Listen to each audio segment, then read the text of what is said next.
Okay, Mauro, go ahead. All right. This thing on, can you hear me well? Back there, yeah? Great. So thank you for being here so early in the morning. I hope people who are sick get better soon. I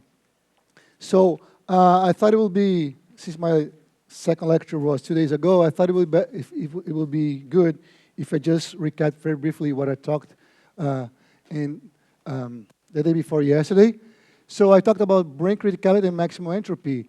The idea here is that being that this is a hypothesis that if you're at or near a critical point, your brain will have some functional advantages. And I illustrated, so it will be here somehow in some imaginary phase transition, which you don't know what it is. And I then showed you that if you take a very simple model of sensory processing, and it is a response function, a function of a stimulus for the family, depending on your coupling, you'll find a nonlinear response only at a critical point. And precisely because of that nonlinear response, you would have maximum dynamic range at that critical point. So that will be some kind of function advantage. Of course, that's just a model. And I talked a little bit about experimental evidence in avalanches. And I'll come back to more interesting stuff today relating criticality to experimental evidence.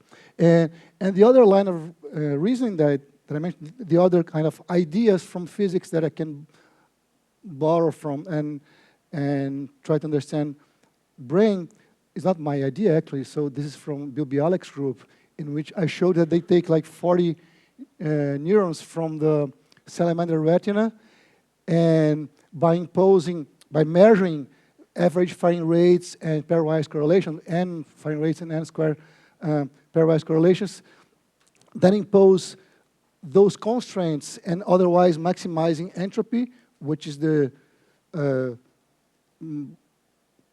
way to have not any significant bias other than what your data is giving you. Then they build a model, and this gets mapped to this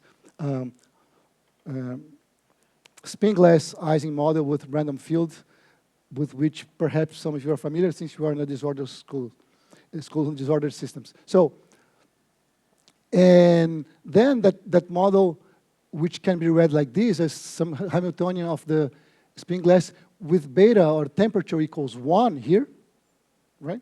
And where Hi, Ji, J are Lagrange multipliers, which must be chosen such that your experimental data is reproduced.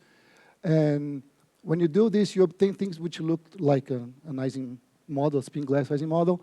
And this model turns out to be extremely successful in reproducing these 10 neuron patterns extremely well. So here is the frequency of each of 1,024 patterns. Each dot is a pattern, so the red ones. And this is what the model predicts. So it's very successful, very nice story. Okay, so this is what I told you the day before yesterday. Just let me have my phone here so I can check the time.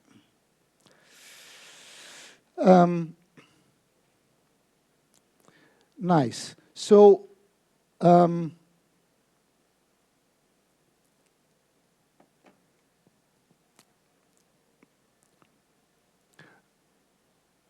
what I want to talk about today is the following. First, I'd like to mix those two things, see whether maximum entropy can give you signals of brain criticality, and the answer is yes, to give a spoiler. And next, to invoke another very noble idea from physics, which is the renormalization group. And so starting with maximum entropy and brain criticality, let's pick up their model, Bialec's group model, where we stopped the day before yesterday. So as I was saying, this maximum entropy model is based on pairwise correlations, very successful for this, reproduce these 10 neural patterns. So that's a good news. Now, that was 2006, right? So the same group published another paper in 2014, so 8 years afterwards, So I'll show a plot that I showed already on Wednesday, but with new data now. So this paper 2014, I think the name is Tkaczyk, the guy is Slovenian, is that correct? Yeah. Okay, wow. Tkaczyk, the T is mute. Yeah, I don't think it's Slovenian though. He is Slovenian. Yeah, yeah. So here I'm showing a plot that I showed before, which is the probability of finding k simultaneous spikes in a single 20-second beam. And you see that for 10 neurons, this is what you will, the experimental data is the red curve. The prediction, if you just assume firing rates independent spikes, is this one. And the pairwise prediction, the prediction based on pairwise interactions is the black one. So it works nicely. I showed that plot in a different fashion Wednesday. That's fine. However, many years have passed by. The technology, the techniques in these fields evolve quickly. And so people started to be able to record more neurons. They had 40 neurons here. So once you start to record more neurons, these pairwise correlations become insufficient to predict even that simple measurement, which is like how many neurons are spiking together. So instead of 40, they started recording 120 neurons. So numbers grow, and once you make this plot here for probability of finding simultaneous k simultaneous spike, you see that this pairwise prediction, which is the black curve, now doesn't work that well here. If you increase the number of neurons even more, that gets a little even worse. So it was such a nice story that I told you the day before yesterday, right? On Wednesday. And now everything starts to go sour. And in particular, the probability of silence, which is here, k equals 0, should be like the most basic question, can be misestimated by a factor of 3. So they're showing here in a separate plot with this P of 0 as a function of the number of neurons that you're including in your analysis. So this is like a factor of 3 wrong. So unfortunately, that nice idea I told you on Wednesday doesn't work that well if you increase the number of neurons. But these are very smart guys. So where do you go from here if that doesn't work? Well, the next thing you could think of, well, if I had two pairwise correlations, 2-point correlations, maybe I should use 3-point correlations. But if you have 120 neurons, you need 10 to the 5 triplets. Then it becomes complicated where you have data even to estimate those things. So it doesn't look very promising. Since the problem was that P of k, like just predicting the total number of spikes, was not being predicted well, what they did instead of this was to propose a new Hamiltonian in which you take into account firing rates, correlations like this, but also a new term. So this new term is just a function of the total number of neurons spiking at the same time. And they call this kind of potential. It's chosen in a maximal entropy sense to match the observed distribution P of k. So P of k will be satisfied by constraint because you're imposing this, right? And the advantage that you need only n terms, which is 1, 2, 3, 4, 5, v of 1, v of 2, v of 3, v of 5, v of n, right? Instead of n to the power n to the, n to the power 3 here. And so they dubbed this model K pairwise model because it's pairwise and also has the total number of spiking neurons, the K neurons. K pairwise model. Okay? And of course, I will not show you the plot of P of k for this model because it's automatically satisfied by construction.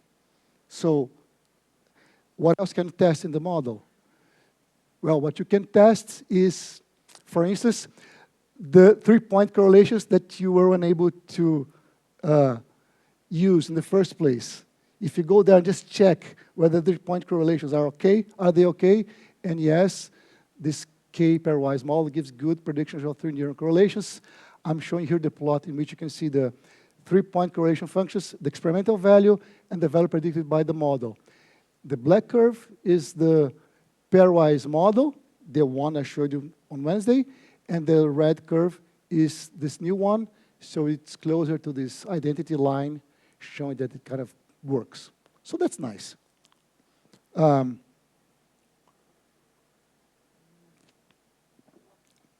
It's a little ad hoc, this thing here, but apparently worked. Okay, and I'm just showing you some, like a fraction of their papers. They're much richer than that. I'm just focusing on the ideas that I find most interesting and aligns with my agenda, brain criticality. So, the next year, 2015, they published this PNAS paper in which I'm rewriting the K pairwise model with their notation instead of E instead of H here, it's just the same. And just to be sure, this model has no free parameters. All of the parameters, namely the NHIs and N-squared JIJs and NVOKs here, come from maximum entropy, respecting experimental observations, right? There's 0 free parameters in the model. Now, what they do now is very interesting. So the title of their papers is Thermodynamics and Brain Criticality, something like that, right? I won't talk about thermodynamics. It's very interesting. Go there, read it. Read their paper. It's very interesting. But I will talk about brain criticality. What they do now is the following.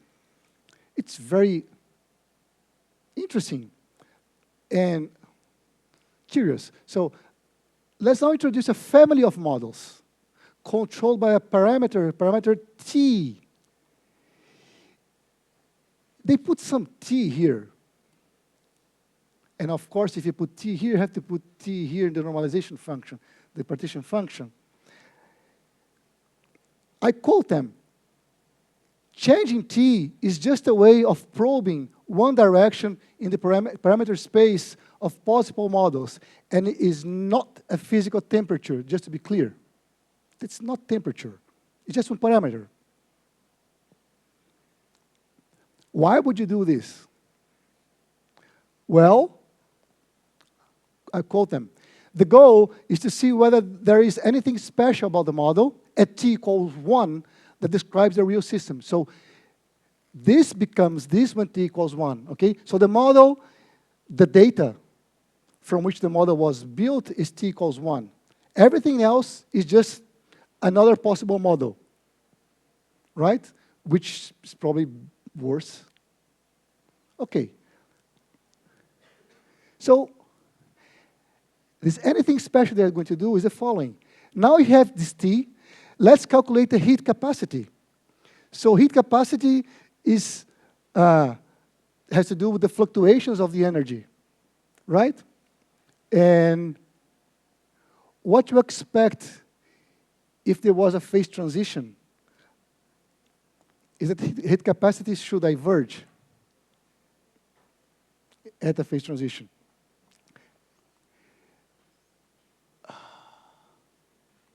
So this is what they obtain. That's the heat capacity as a function of temperature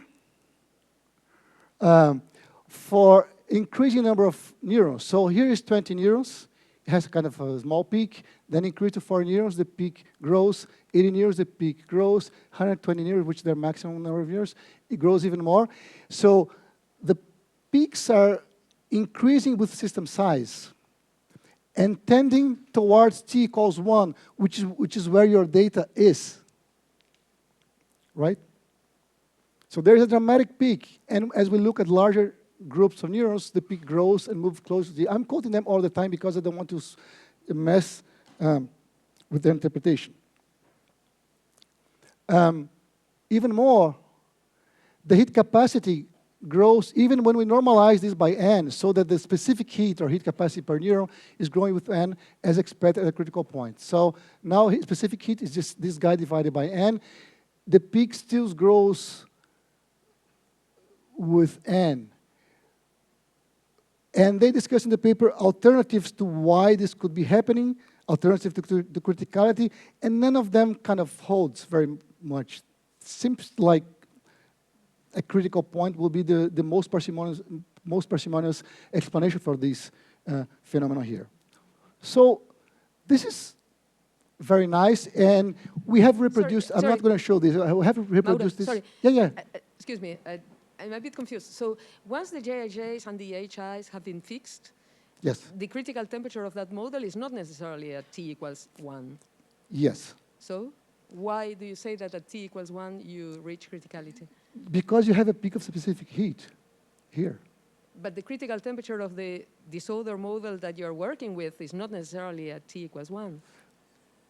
No? It's Well, but it's a bit of a miracle, no? yes. So the model, okay, look, okay. Well, look.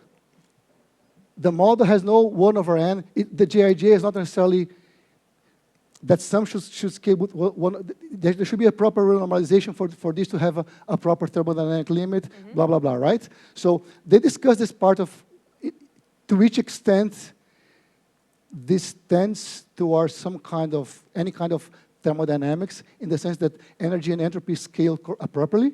That's a part I'm not going to here because it's too much. So there's that. So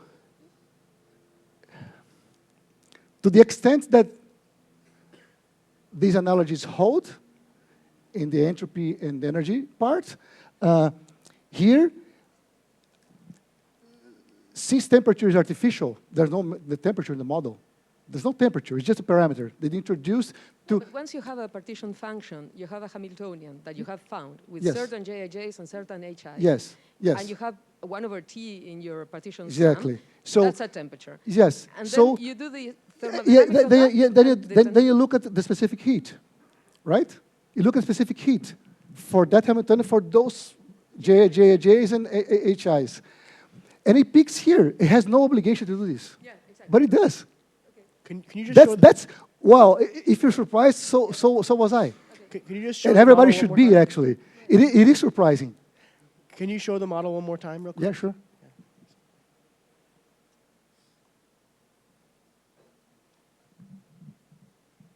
This one? Here, yeah. It's it's no longer a pure spin glass because of this term here, right? Yeah. So, yeah, so if you're surprised, so was I. I mean, the model has no obligation to peak there, but it does. Right? I'm sorry, you wanted to see again? It's okay. It's okay?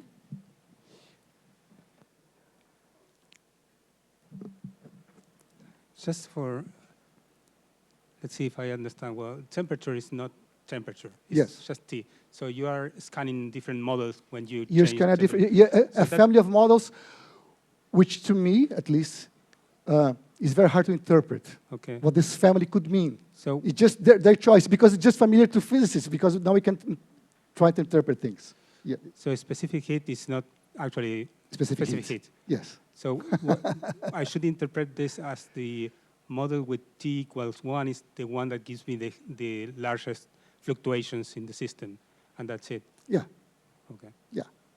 But with this very particular feature that increases with system size even when you normalize by n. So it gets really familiar to what we learn in physics, even though it had no obligation to. The brain is not an equilibrium system, okay? The brain is not an equilibrium system.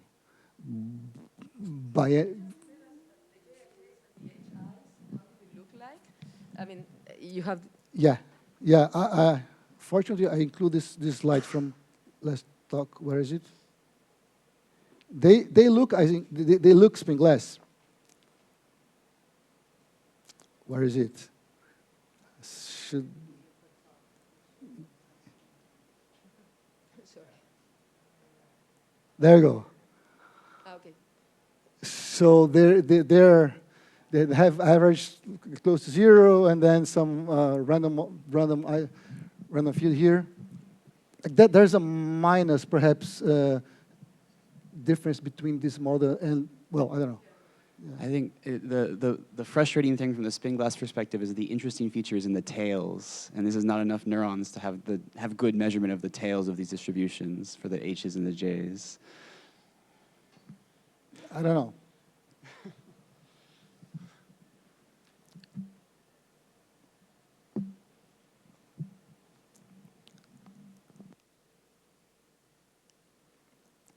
So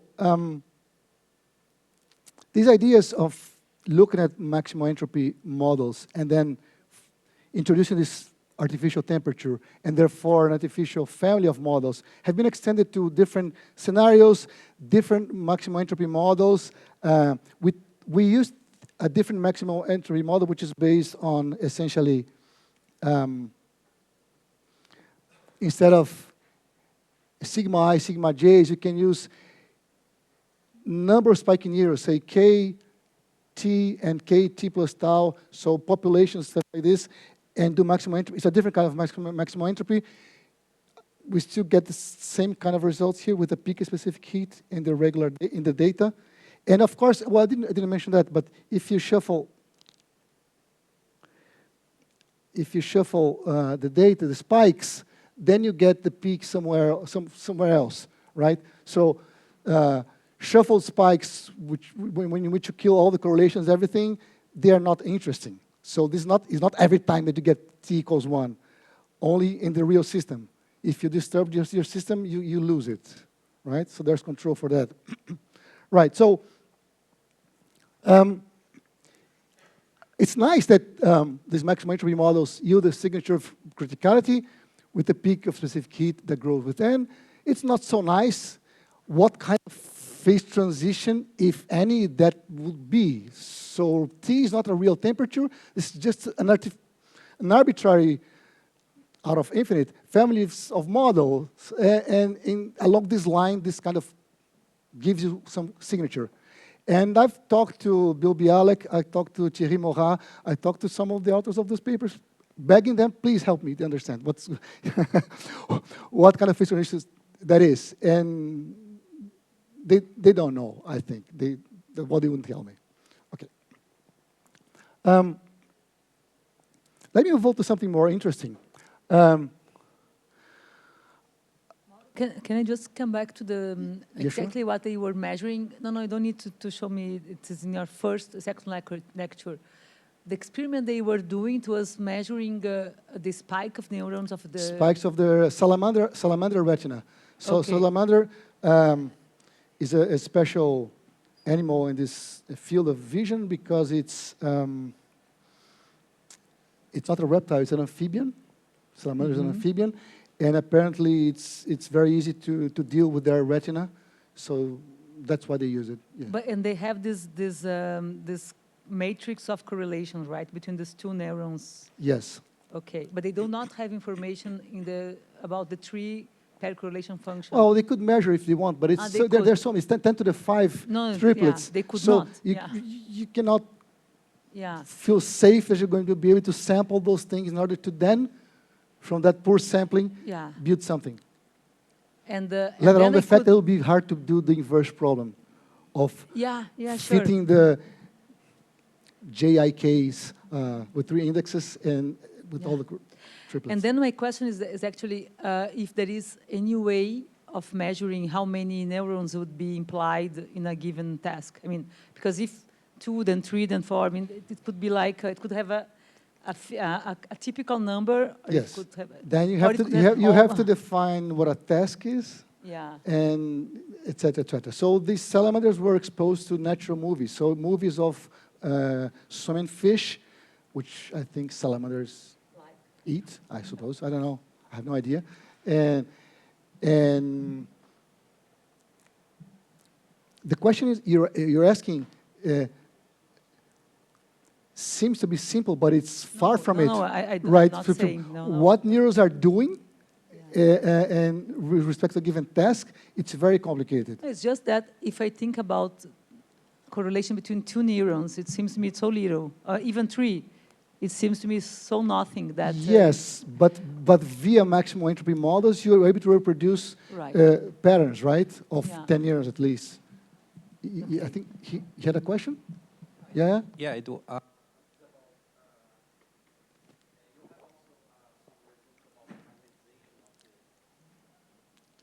Yes, Yes. so the magnetization here will be the average firing rate, something like this, of, of each neuron.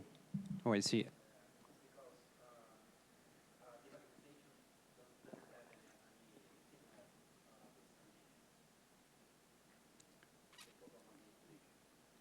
Oh.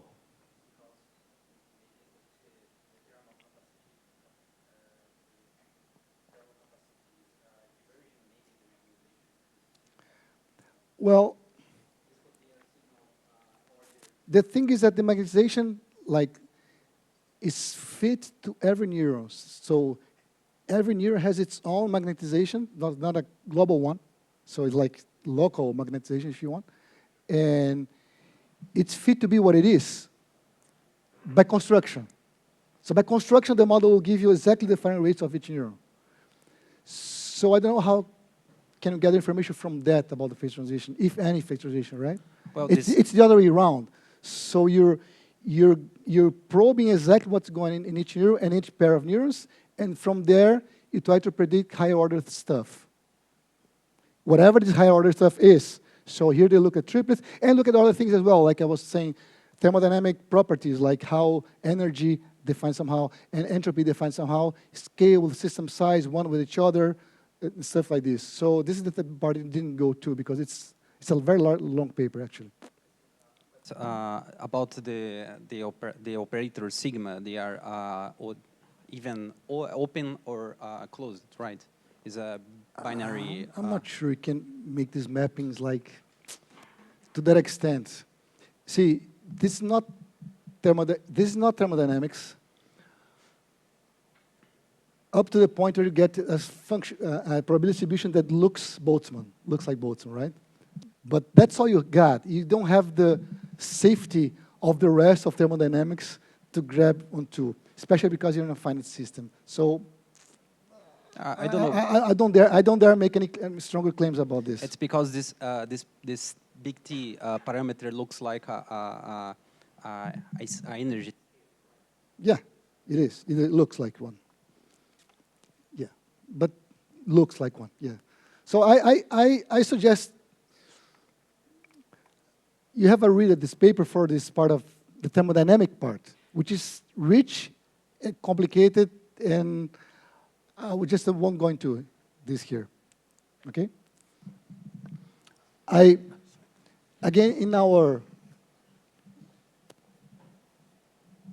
collection of ideas, I want to talk about the renormalization group ideas.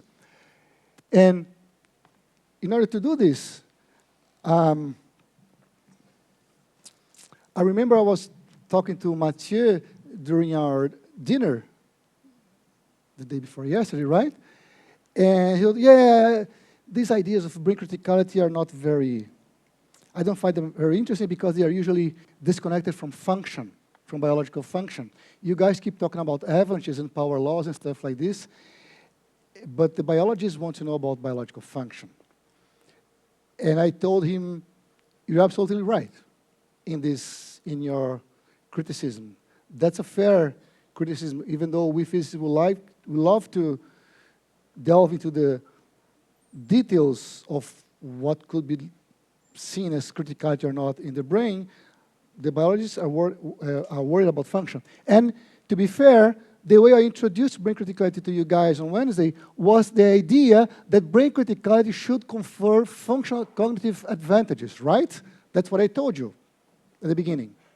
There should be a link between brain criticality and cognitive advantages. And, well, did I show you that? Well, I show you a model of sensory processing in which dynamic range is maximized. And if you agree that dynamic range is a good thing, well, then the model gives you that. And then I showed a couple of experiments where this is true. One is a slice, which has its dynamic range maximized, and the other is an anesthetized animal, which has dynamic arrangement. Well, none of them is doing anything, right? One is a slice, it's a dead animal, and the other is an anesthetized animal, which is not doing anything either. So that's the best that we could have, we did in the literature up to now. Up to now. So can brain criticality be linked to enhanced performance in a task in a live, non-anesthetized animal? That's the question. And I promise the answer is yes. So now we're talking, hopefully. I hope to convince you. Right? Okay? Is that clear, the scenario? So nowadays, neuroscience is changing fast, and you have institutions like the Allen Brain Observatory in the US, in which they make huge experiments that no one can do in their own labs, if they're sane people, and then they make this data publicly available. It's fantastic. That's why it's called an observatory, because it's the spirit of astronomy, where this is very common, right? So this is visual behavior neuropixels is the following experiment. You have mice which are awake, they have their heads fixed like this, and they can walk in a carousel like in this plot here. So their bodies are fixed, their heads are fixed, they can walk like this, right? And they are pre-trained, they're very well-trained mice for weeks, and that they're exposed to a series of images, one image, then another one, another. So the image is repeated. It flashes, then it flashes again, and then again, then again. Then suddenly, there can be a change of image. These are natural images, from movies, stuff like this. And if there's a change of image, the mouse can lick and be rewarded with water, I think, or something else. If the guy is very thirsty, right? So it licks and gets some water. Only if it licks in a transition like this. So the mouse could lick when there's not a change of image, therefore he will not be rewarded, or he could not lick when there is a change of image, then we will not be rewarded. Right? And this happens every 500 milliseconds or so. So this is their task. They lick to respond and get rewarded. So, meanwhile, the guy is inserted with NeuroPixels probe. That's why it's called NeuroPixels behavior. So NeuroPixels probe has hundreds of electrodes recording that region of the brain where it is implanted. And those guys here in this place, the Allen Institute, they can insert a couple of silicon probes in each animal. Each probe costs like $1,000, and do this for 67 or 70 animals. So tens of animals, each one with more than one session. So it's a lot of sessions, a lot of data, and many different brain regions. Okay?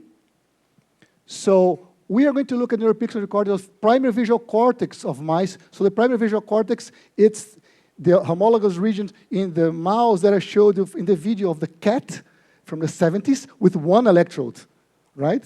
I showed you the videos of the 70s, Hubel and Wiesel, with one electrode. Here are hundreds of electrodes in the primary visual cortex of the mouse.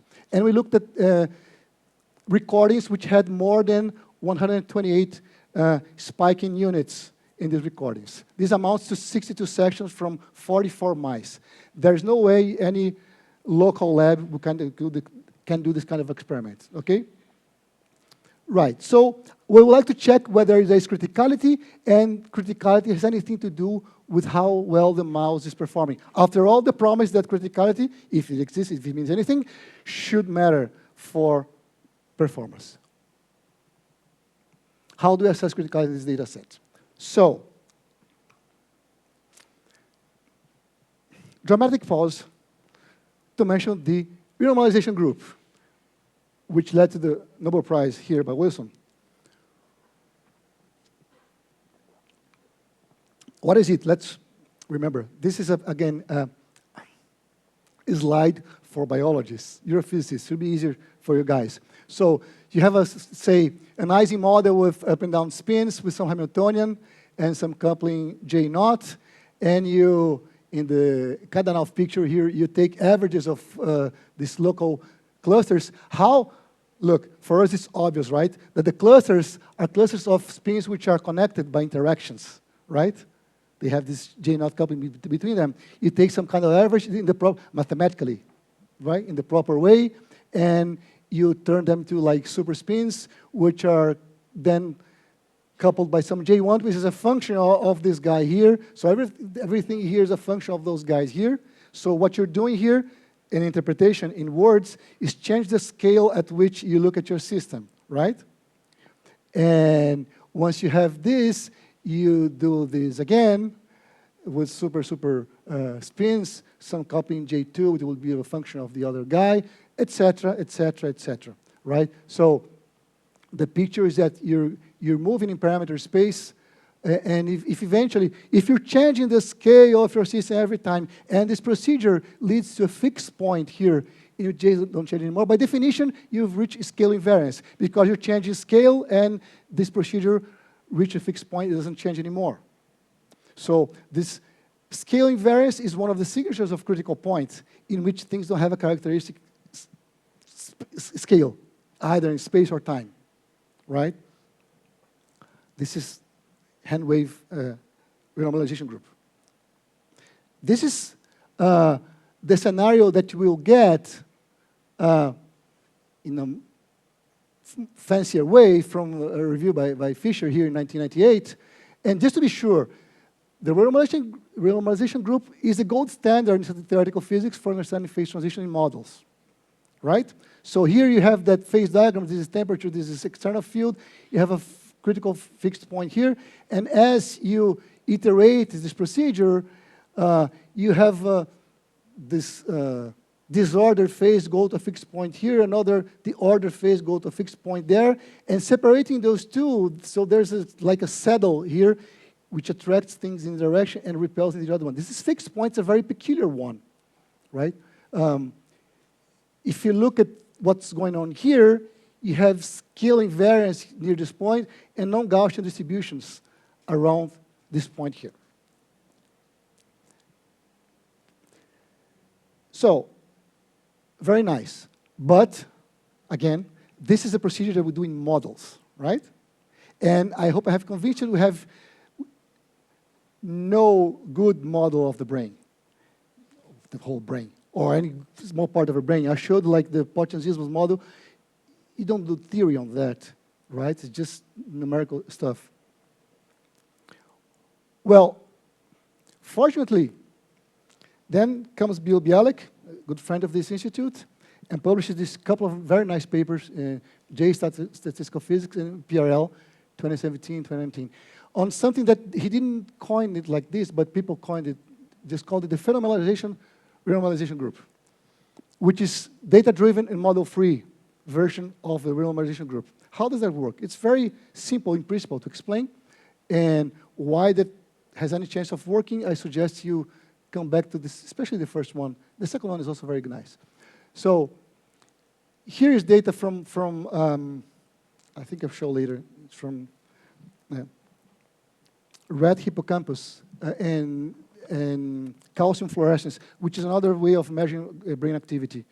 You insert some channels in the animal, and then when the neuron spikes, there's a fluorescence because of some calcium-sensitive dyes, and then you measure the fluorescence, you can reconstruct brain activity, okay? And what they do is the following. You recursively group neurons with most correlated activities. So you replace what in the renormalization group would be an interaction J between two spins, because you don't know the interactions in the brain. You don't know them.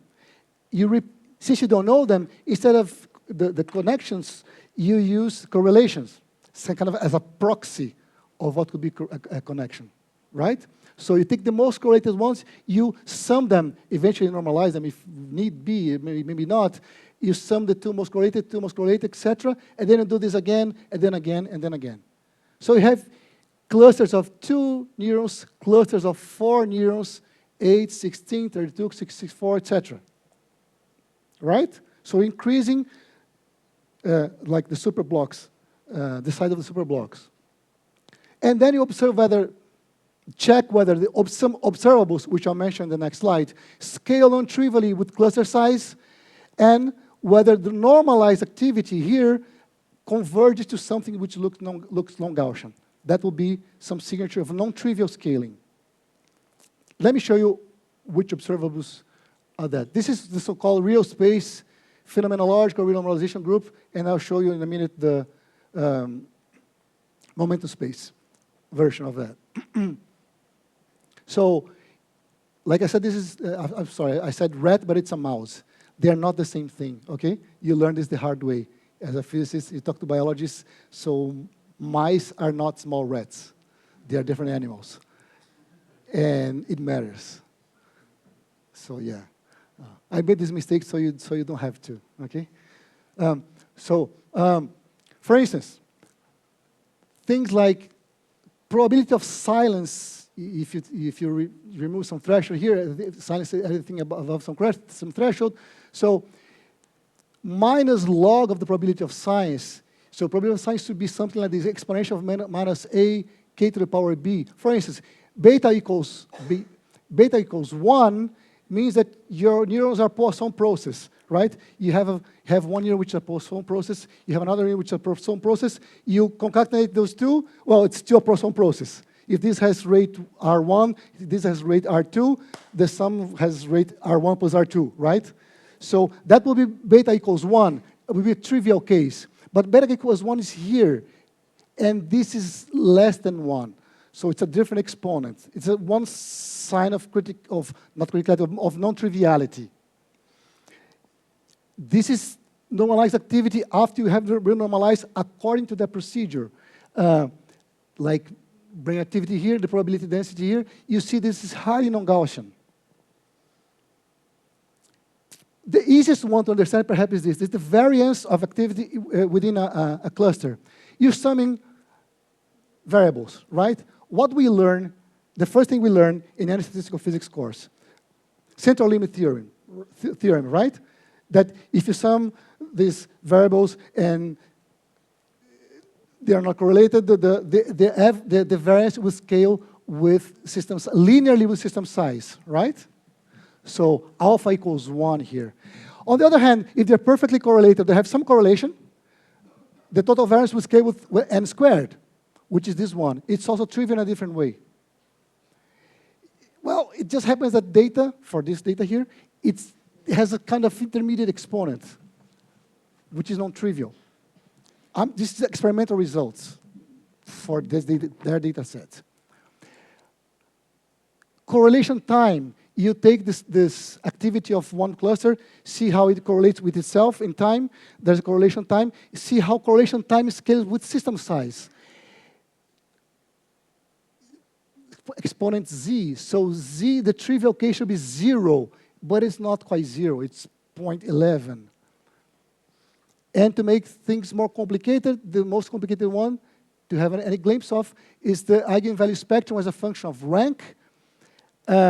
For a critical case, it should scale like this with some exponent mu here. Okay, and it does within some range. Actually, none of these exponents are going to be very important to me. I will focus mostly on a different version of this probability distribution. Just so you know that people are looking at those things as different kinds of signatures on trivial behavior, yes?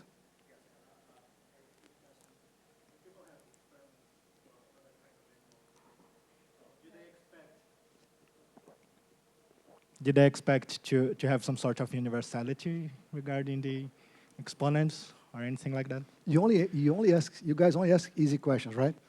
Yeah. Well, in order to have universality, you have to convince people that there is some kind of physicality in the first place. If you are convinced, that's even better. But let's get convinced about this. It turns out, to give a spoiler answer to your question, that those exponents, none of them are, perhaps except for this one, are easily relatable to typical exponents in a phase transition. So therefore, since we judge universality by the typical exponents, if you take this one, it's not so obvious. So But no, maybe we're far from that. mouse So and my rats answer to are the same universality class or something like that. what? Mouse and rats, and I don't know. I mean, there's Well, like I mentioned before, there are half a dozen, about 10 papers using this technique on very different animals. And there's one paper by Australian group, I forgot the name of the first and the last author, I'm sorry, in which they take, it's a massive enterprise in which they take all neuronal data available from zebrafish larvae to humans and compare these exponents. They don't have a large dynamic range, these exponents. They cannot vary much. But, so I don't dare give you an answer, right? So this is very complicated. Let me show you. We'll focus mostly on that distribution. So going back to our experiment, to the Brain Institute experiment. So let me give you more details about the experiment. So so we are recording with this neuropixels, the primary visual cortex of the mouse. And they are here. During 60 minutes, they are presented with those natural images, ta, ta, ta, ta, ta, and they have to leak or not leak in order to get rewarded. This happens every 500 milliseconds or so. So there's a lot of data, ta, ta, ta, and trying and making mistakes and whatnot. Then there's a second phase of the experiment in which animals are presented with no natural images. So Gabor patterns. Gabor patterns is the stuff which looks like the experiment I showed you from Hubel and Wiesel, like stripes like this, and stripes that move like this, in different directions, and gray screen, and noise, no natural images, which have been used throughout the history of neuroscience studying the visual system, because it can control the stimulus. It took scientists a long time to realize that, well, maybe whatever we are seeing here, it's kind of artificial because the patterns are artificial. We did not evolve to see this. I evolved to see people and trees and lions and things I can eat, right? So, and now they do the interesting part, the third part of experiment, another 60 minutes. They remove the leak port. So the poor animal can no longer get rewarded. And then present exactly the same image as before. This is long sequence of images, for which animals have been trained for weeks before they underwent surgery, etc. Right? So the animals are extremely well trained. You'll see the scores in a minute. So what do? We, borrowing from Bill Bialec's idea of this phenomenological renormalization group, do the following. So this is a fraction of one raster plot of 128 neurons or more. So I'm not showing all of them here. Suppose we take this number for number 5 neuron, the blue one. What is momentum space renormalization group in this case? And why it's called momentum space? It's explained in detail in that first Bialek paper with Serena Brady in Journal of Statistical Physics. You take the eigenvectors of the n-by-n covariance matrix, and you project onto a subset of those eigenvectors, those with the largest eigenvalues. So this is what it looks like when you do this like this. And then you change the number of this cutoff value. Let me show you. So if I take this blue thing and I project onto all the covariance vectors, I have essentially the same that I started with. And then if I take like half the covariance eigenvectors, and then 1/4, and then 1/8, and then 1/16, I'm coarse graining in the sense that I'm discarding what will be in condensed matter physics. I'm discarding fast modes, which are too fast, too detailed. I'm just keeping slower things, more dominant things, larger eigenvalues here. So the n/16th strongest eigenvalues, largest eigenvalues, okay? And then instead of just looking at one neuron, I do this for each one of them, I sample whatever is left here, and I do the probability distribution. Let me ask you one thing. Two things. Yeah. First of all, I understood that you were registering regions, not neurons. Can you? No, neurons. You can be at the level of a neuron. Each line is a neuron. Perfect. Okay. Each That's line is a what- neuron. Yes. And then the covariance matrix is the how much is the covariance between two You- different neurons. I have n Okay. neurons. I have n by n Okay. covariance matrix, and I calculate this thing, and that's the thing I work with. Okay. Okay? Now, once you do this procedure for all the neurons, in that time window, 30-second windows, 1 30-second windows, you get some probability distribution after you do this. After we normalize everything, this is the renormalized activity after 1, 2, 3, 4, 5, I don't know how many interactions. Every time you double, I mean, you divide by 2 the number of eigenvectors. Here you have n over 16, and you have this blue curve here, which is highly non-Gaussian. If you shuffle the spikes before you do the procedure, just keep the interspike intervals, and otherwise shuffle everything, and you do everything again, you get a Gaussian, which is this thing here. And the number I'm showing here is the kurtosis, which for a Gaussian should be 3, if I'm not mistaken, and it's giving you 6 because it's not a perfect Gaussian. It has some defects here, you see. It's finite data, finite time, so it's not a perfect Gaussian. But still, that's the thing you have to compare with, because that's the best comparison you have. You compare your data with your control data. Control data is shuffled spikes. You need to destroy as best as you can correlation and stuff. So this thing here shows signs of non-trivial scaling. And also for those exponents, which I'm not showing here now, because I'm going to show at the end. So the exponents give you non-trivial values as well. Okay? I'm just focusing on the distribution because I think it's more interesting. I'll show you why. I hope to convince you why. So this is a true result for one true 30-second windows. Of course, there are many 30-second windows. I can go to other windows, not this one, in which if I do the same procedure, I will get something like this for the red curve. Now, is the red curve Gaussian? Well, no, but the shuffled one is not a Gaussian either, right? So, no. So if we agree that this surrogate data is a trivial one, I think the blue one is non-trivial. The red one is not like the surrogate one, but is it non-trivial? I'm using kurtosis here as a proxy for how non-trivial it is. So the thing is this difference enough? So I'll come back to this question, okay? I'll come back to that. But what it appears right now is that some windows look more non-trivial than other windows.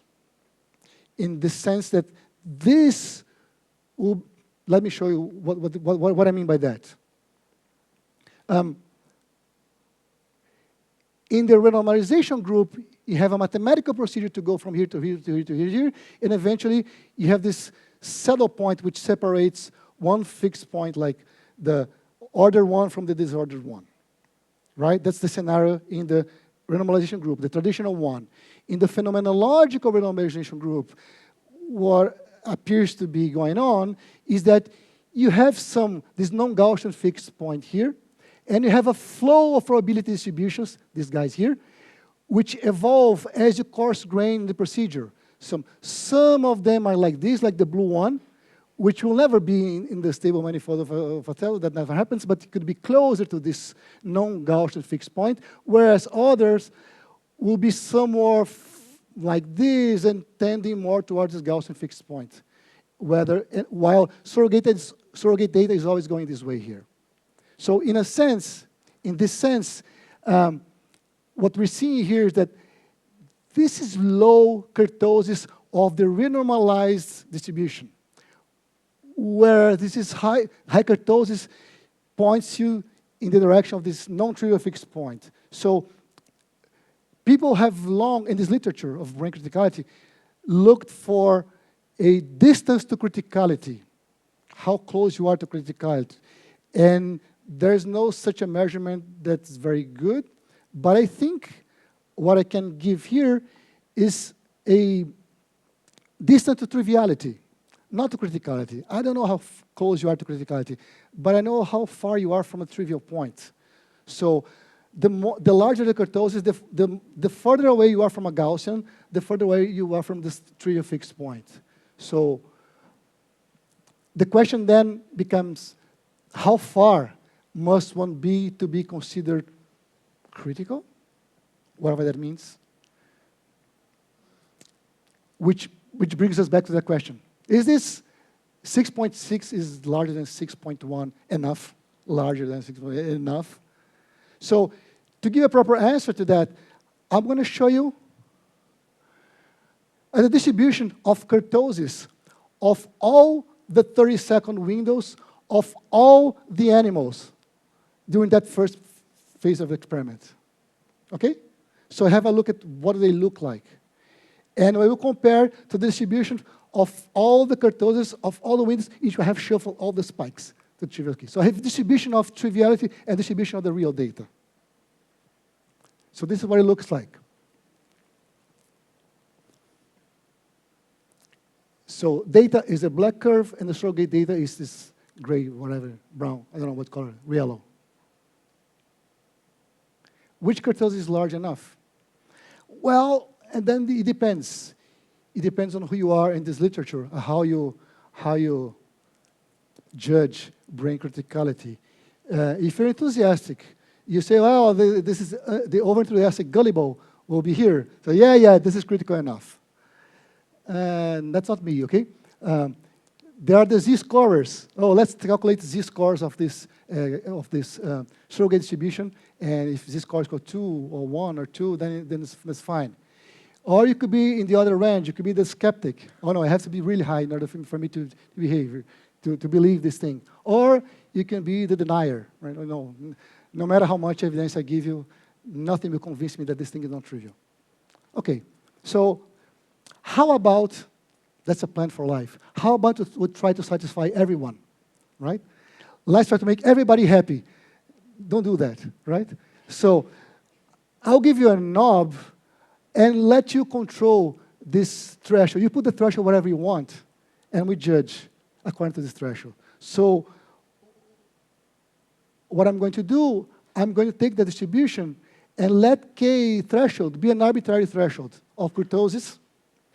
And for kappa larger than this threshold, a window is deemed to have non-trivial scaling because it has kurtosis large enough where enough is for you to judge. You choose kappa threshold whatever you want. So I'm going to show you your results as a function of kappa threshold. And you choose whatever you want as your favorite threshold, and then we talk. Then we can have a discussion. Right? Okay? So what do we do? Once you have chosen your threshold of kurtosis, then we go back to the data and look at that window, which according to your choice is either non-trivial or trivial, non-trivial scaling or trivial scaling, depending on what you chose, and see how did the animal do in the task.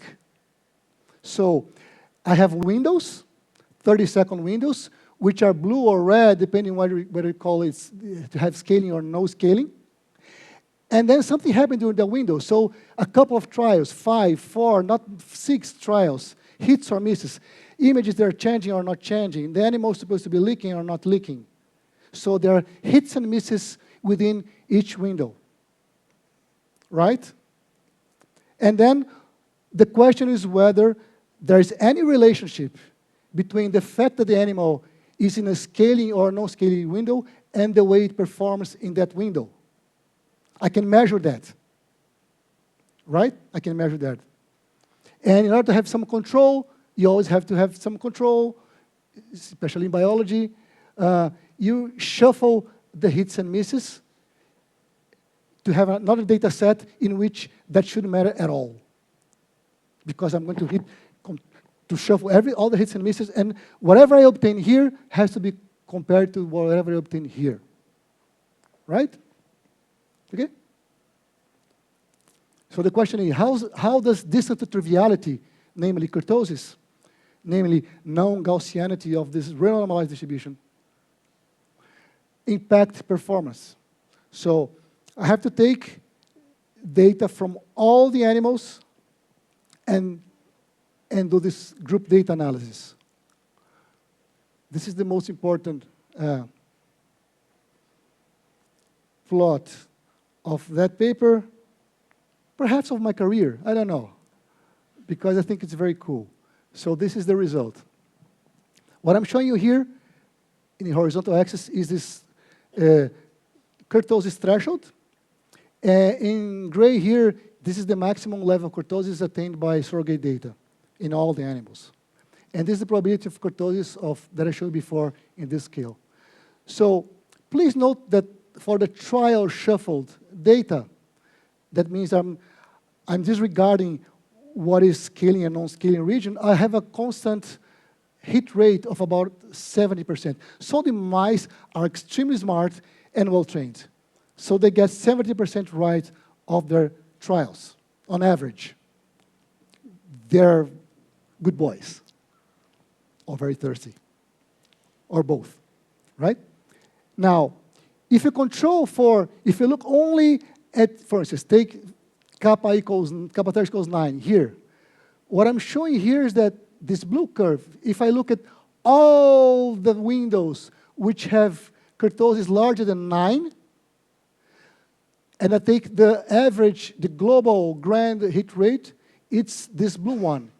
If I take all the windows which kurtosis less than 9, it's like this one. So this is with scaling for this threshold, and this is the red one is without scaling for this threshold. With scaling always beats the without scaling. If you do a nicer plot, which is, so higher kurtosis leads to better performance. If you do the blue minus red divided by red, which is the relative gain, multiplied by 100, so this is the same plot here, right?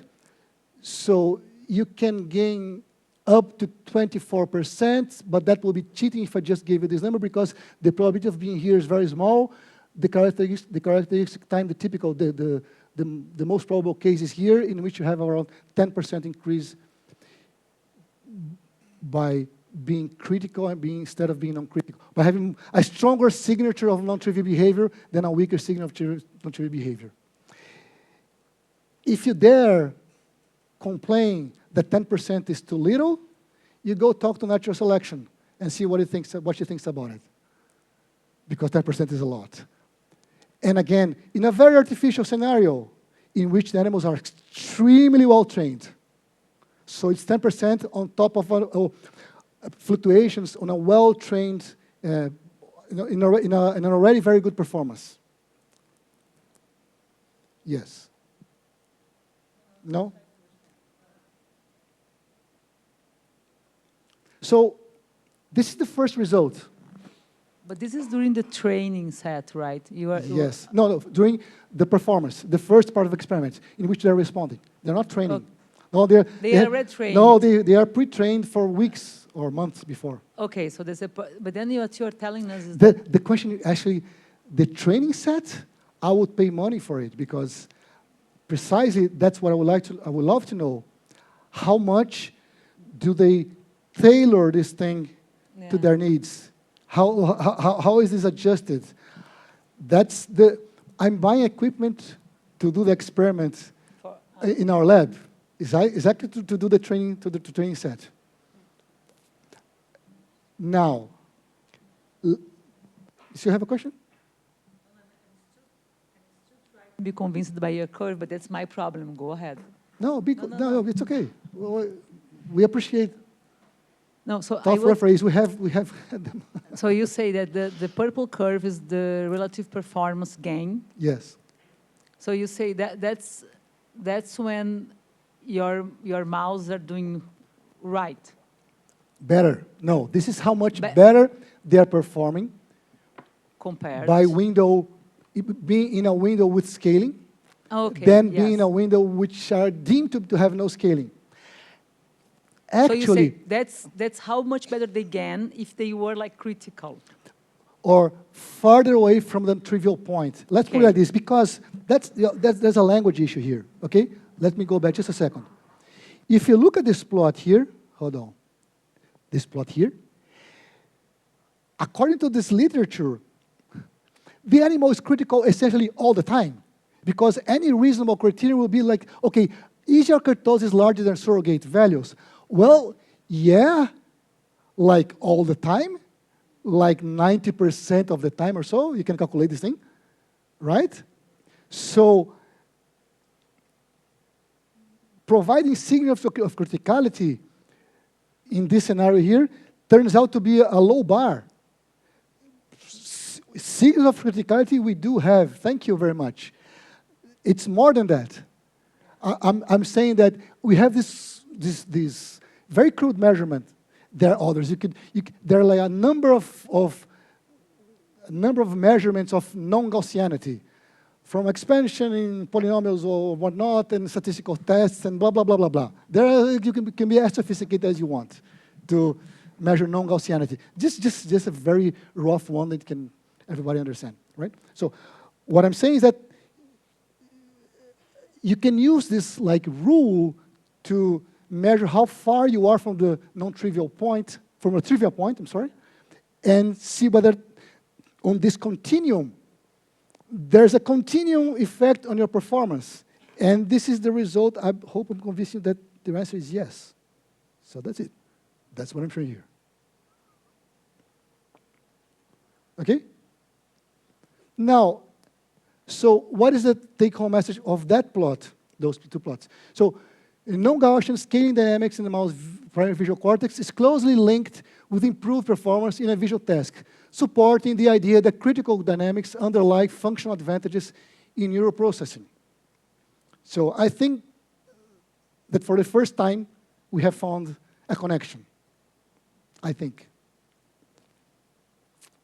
But it's more interesting than that. Because, well, this is what happens here. Of course, I cannot measure performance here because there's no way the animal can perform. The lick port has been removed. Poor animal. Poor guy has been trained for months to do this experiment, right? He associates those images with rewards, and he just cannot do anything. Now, here in the active phase, I'm plotting like the cumulative distribution of kurtosis, the fraction of windows above a given threshold, kappa threshold.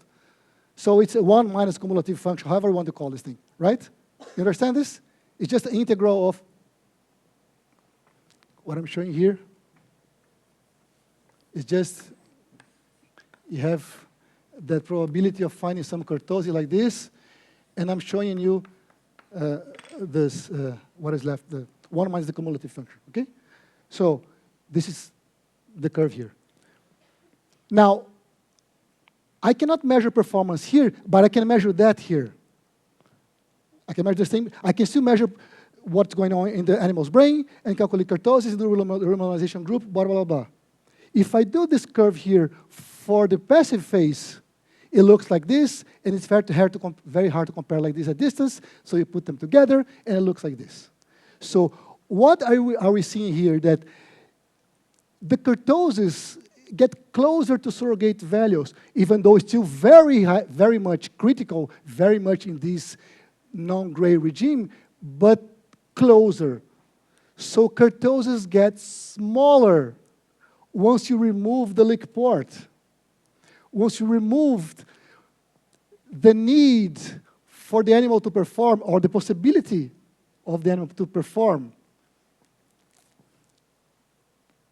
And if you go here, in which case there's nothing to gain for the animal because it has not been trained for those guys. There's no lick port, there's nothing. Then it gets even worse. It gets even closer to trivial values, even though it stays highly non-trivial all the time, but closer in distribution.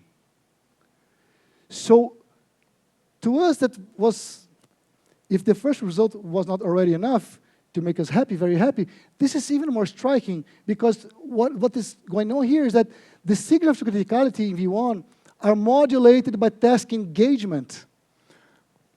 The mouse brain's ability to self-regulate and display scaling dynamics predominantly while performing a task reinforces again the same idea, that scaling plays a role in enhancing sensory processing.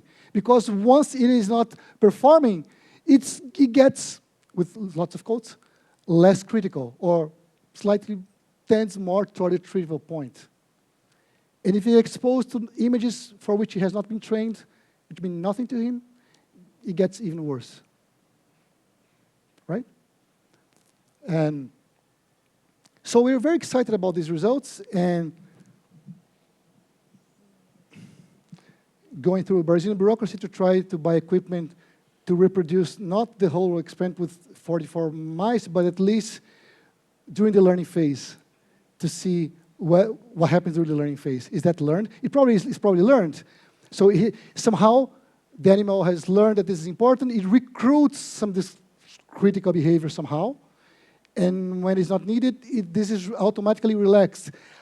How on earth it does that, the brain does that, we have no idea whatsoever, right? And naturally, this is very general. We would love to run this phenomenological normalization group on your model or your data. We're doing different data sets and different models. Because we're doing this on models. So we're doing now on models for which we know the phase transition analytically. And guess what? It works, right? You take the model, you pretend you don't know the model analytically. You just take the data and run the data like it was data. And we reproduce this kind of results of the kurtosis peaking at the critical point and not elsewhere. Okay. I think I went too fast, maybe. So, this is what I told you about today. And it turns out that the normalization group was related to brain criticality as well. It was a hidden agenda. And I hope I have convinced some of you. Again, this was the work done by Gustavo Cambrainha here. This is the current group. We are a happy bunch. We're always smiling in the pictures. This is good. People paid for everything. Thank you.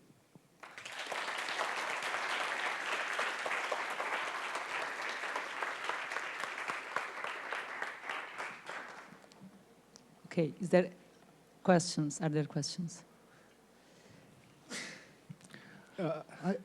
Here, Mauro. Yeah. Very interesting, fascinating.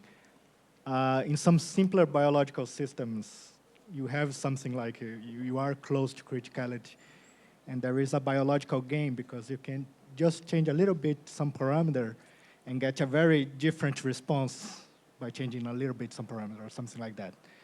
This is, of course, much more complex than this, right? You have the brain there. Do you have any intuition at all, educated guess, why does being close to the critical point or to criticality improves performance? Yeah, well, in the first slides about criticality, I mentioned, which is somewhere buried somehow in those lectures, I mentioned that there have been some theoretical works for a long while suggesting different mechanisms by which this could be true. The one I showed is dynamic range, just sensitive to stimuli, right? In that model, being critical maximizes the range of stimulus intensity that you can code for efficiently, collectively. This is what I showed you last lecture. But there are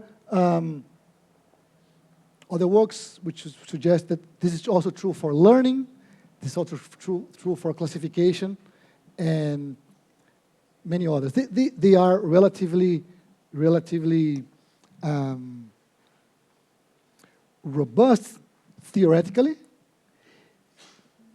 and the conciliation with experimental data is very hard because all these models are extremely crude compared to any small part of the brain.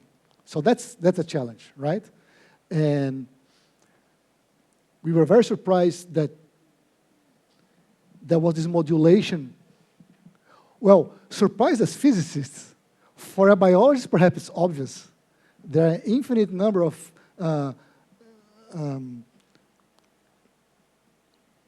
feedback loops in the brain, in the body, everyone that would suggest a biology. Of course, if it's not needed, it won't be used.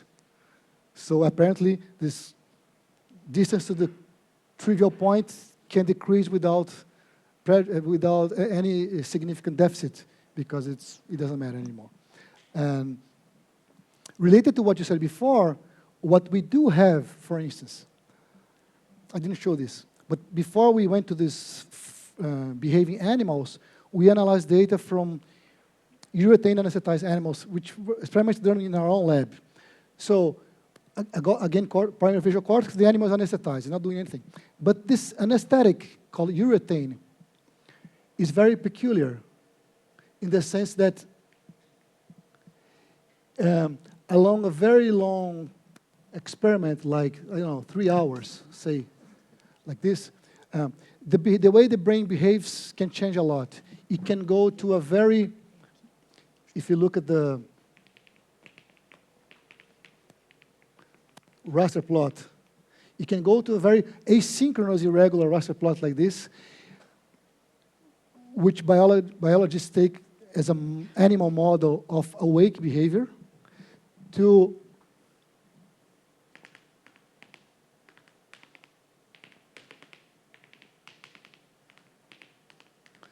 synchronous stuff like this, even though it's synchronous but not periodic, which is something that looks like slow wave sleep, the kind of sleep in which you're not dreaming, which has synchronous behavior like this. So in a long experiment like this, animals, in that case rats, we don't do mice in our lab, just rats, they could go from here to here and things in between in an erratic manner. You don't control that. Each animal has its own history during one experiment. The way you measure this, you take the population rate here. The population rate will be like this, right? And you take, so the average, the standard deviation divided by the mean, the standard deviation here of this population divided by the mean. So sigma over u is the coefficient of variation of the population firing rate. So I have low CV, which is asynchronous behavior, and high CV, which is like synchronous behavior. And in biology, there's such a thing as what they call an animal model. So since it's very hard to study awake animals for different reasons, and this is easy, but this is not so hard. Well, it's not so easy because the animal has to sleep if you want to go to. So this, like, consider a model of a transition between awake or REM sleep. REM sleep is pretty much like awake, okay? In case you don't know. I mean, it's very hard to differentiate. If I give you an EEG of someone sleeping or someone who's awake, you can hardly tell the difference just by looking at the electrophysiology. And so from this CV, which can be very low and then very high, and then the animal goes like this, it's very, there's no characteristic time here. It's very, this time series itself has long-range time correlations, right? So what we show is that essentially this whole thing is like this large CV region. If you rerun this analysis, you have large kurtosis. If you have low kurtosis. So in this very simple animal model, under this interpretation that I can map to your question, it is as though this not highly, but synchronous behavior and very asynchronous behavior, the extreme cases will be fluctuations of one single critical point, which is a very daring statement to make in biology, because say, well, it's actually, they're close. Because in biology, they are not close. But we can actually make models of one of those simple models that I showed on Wednesday, put them on the critical point, and show you that, look, with just a small fluctuation, it goes either to this or to that. And in that sense, it goes to in the direction of your question that, okay, if I'm there, I can, with minor fluctuations, I can change my behavior flexibly. That's the best answer with anesthetized animals. Again, that's just an anesthetized animal, right? So.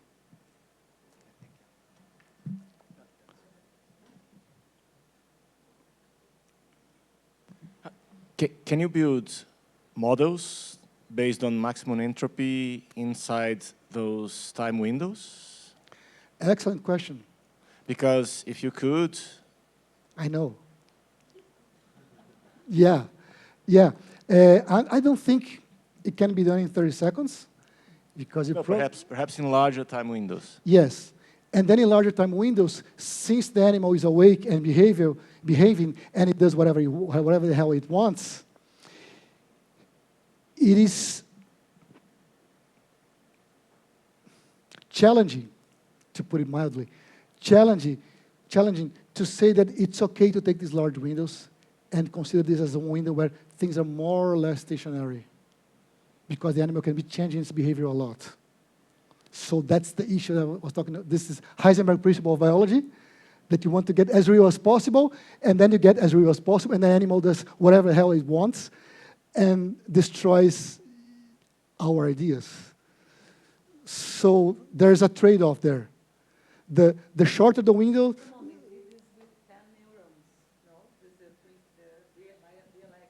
Yeah, but that wasn't that was an alive animal. That was a retina on a petri dish, a salamander retina on a petri dish, to which you're controlling the movies. Here you control the movies as well. You control the images, but you don't control the animal. Its expectations, its frustrations because it missed an image or whatever. So, yeah, look, we're looking forward to doing it. We try to do it, but there's a sketch. The referees are going to ask, so yeah, we have to be ready for that. So you understand the question? There's this issue, right? Well, thank you for the whole for all three presentations, actually. Thank you. I'm probably understanding something wrongly, so help me here. In the very last part, you convinced me that the performance changes how away from the non-criticality state I am. So I get more critical, or let's say you find signatures that you are away from the critical or approaching a critical state when you are performing. But in the first... I tend to read the results the other way around, causally. Okay. But okay. you're right. Okay. It's not a causal proof. It's just a correlative evidence, okay. right? Yeah. Fine. Yeah. But then in one of the first lectures, you mentioned that if you have a slice of brain in a petri dish, you find criticality in that non-performing piece of brain. So why is it that performing take me into the... so I will expect that if I remove all performance, I will go to, from the last part of your presentation, I will go to a perfect Gaussian. But that brain still performs in criticality. So it looks like I think contradictory somehow. Yeah. So let's go back to this experiment first, and then I'll come back to your way back to Wednesday, right? If you look here, like, yeah, in the revised version of the paper, I asked my students to put ticks here. But this is like 90%, right? 95%. This is like 80%, which means that even in this non-natural image scenario in which the animal has nothing to perform, like 80% of the windows have non-trivial scaling. So it is critical all the time. I'm using kurtosis as a kind of continuum measurement of how non-trivial you are. But given that, so there are these differences here, but most of them are non-trivial all the time.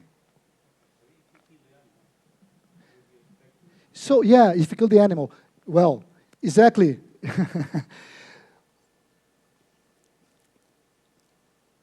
My argument is not that you become critical in order to, And not the performance induces criticality, is that criticality enhances performance. So therefore, the animal has all the interest in the world to be near that point. Of course, it doesn't know that consciously, but so this thing should be arranged, in a self-organized way.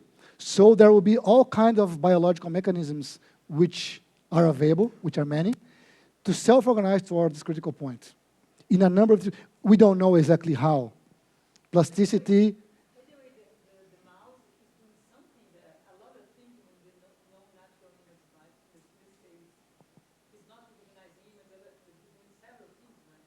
No, it's breathing, it is watching, it is relaxing, it's perhaps exercising, running at whatever pace it wants. Yes, there's all that. So, yeah, so the idea is reverse in terms of the language that you're using. My ideas is this the following, that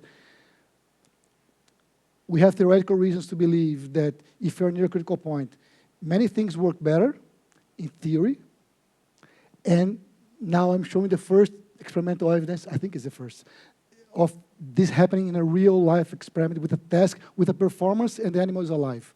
But the idea is that if this is true, big if, large, huge if this is true, then animals would have evolved in such a way that those mechanisms are intrinsic, even if the animal is dead. Even if I cut a slice of brain, it still has a mechanism there to bring this thing to this critical point. That's the rationale. It's a very bold one, I agree.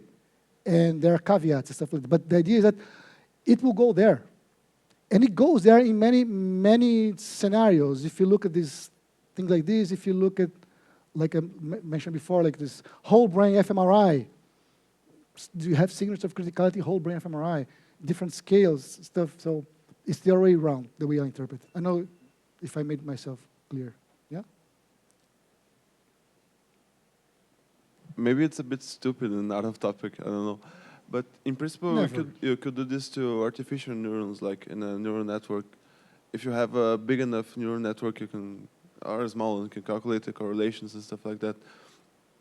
I don't know if you know if there's something like this for big neural networks, but if you see stuff like that, like criticality, could it be a measure of how like close to natural intelligence the thing is?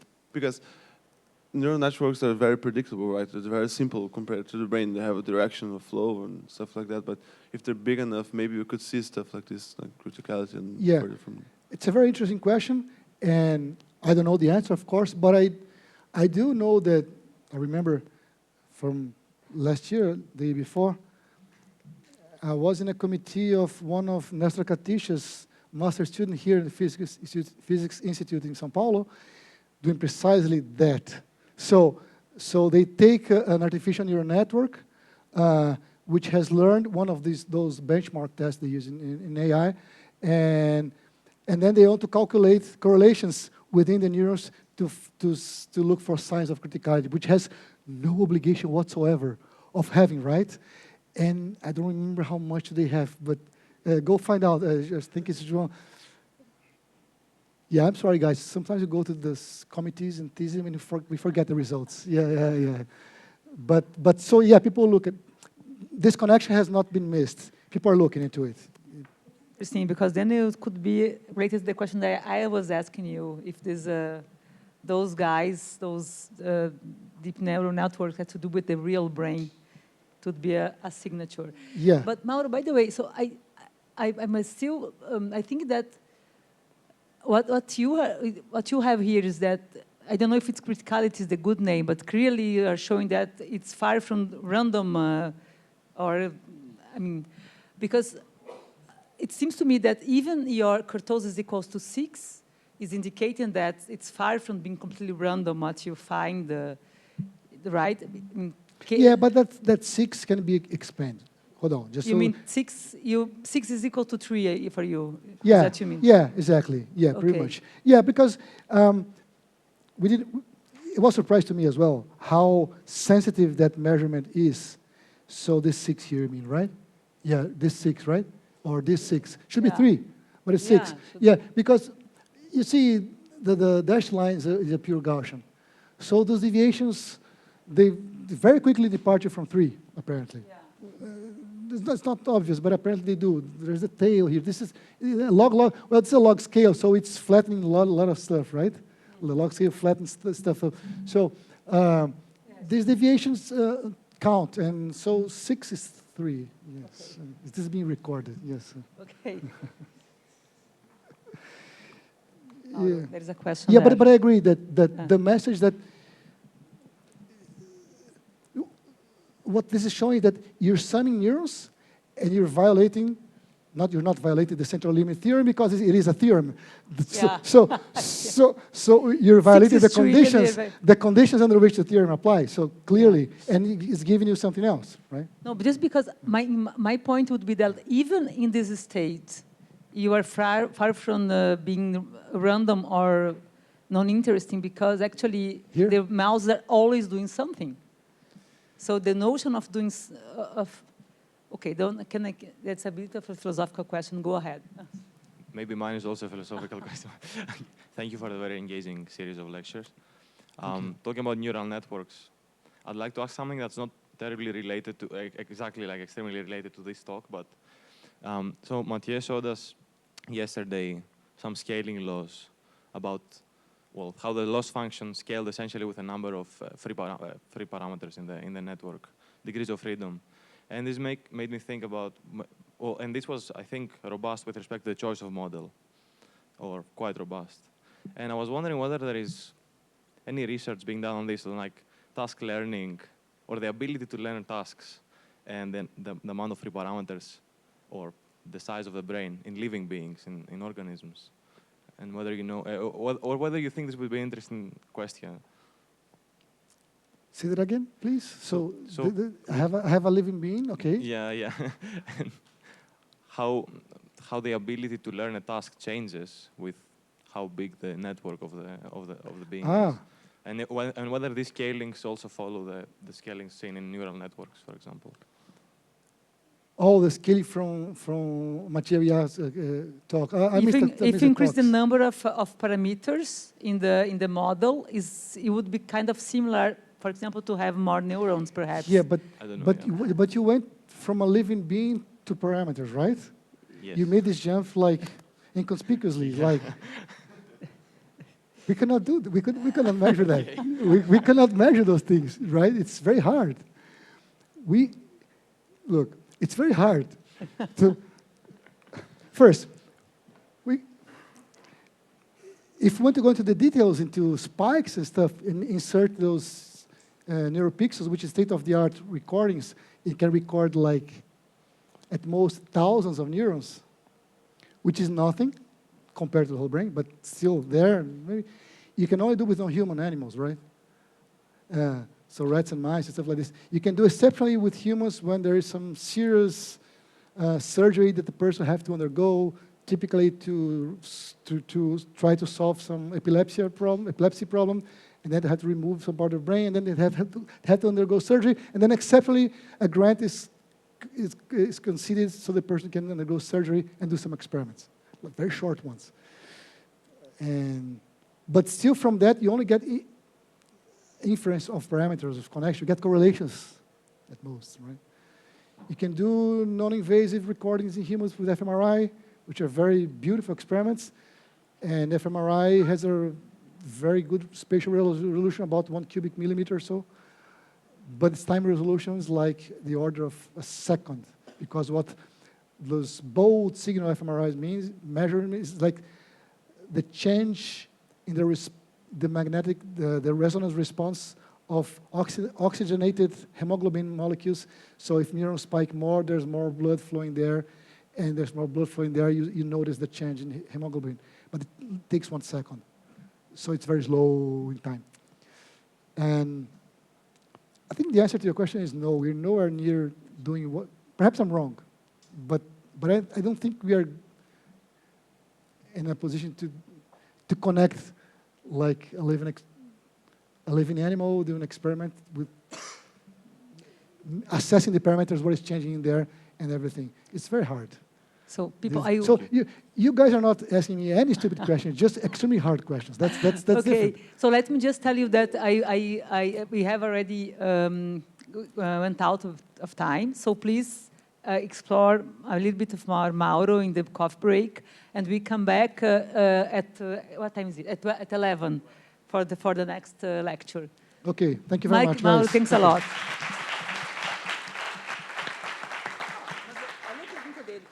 Let me ask something very quickly. Who is Miriam?